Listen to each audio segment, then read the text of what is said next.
સમાચાર સાવરકુંડલાથી સાવરકુંડલામાંથી સસ્તા અનાજનું કૌભાંડ ઝડપાયું।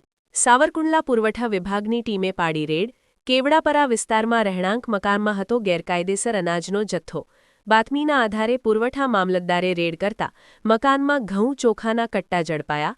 કુલ 1,29,000નો મુદ્દામાલ સીઝ કરી આગળની કાર્યવાહી હાથ ધરવામાં આવી।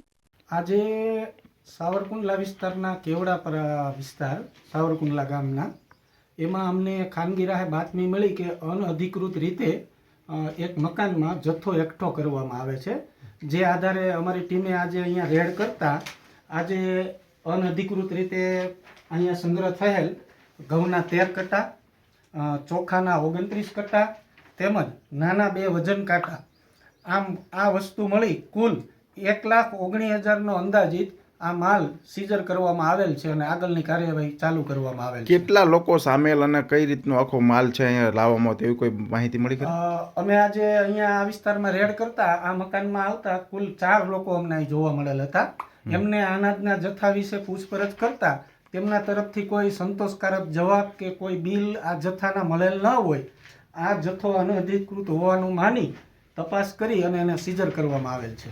અન્ય કોઈ સામેલ કે કોઈની ધરપકડ કે આવું કંઈ? ના, હજી તો નહીં, હજી તો કાર્યવાહી ચાલુ છે। આનો અમે રિપોર્ટ વડી કચેરીને મોકલી આપશું।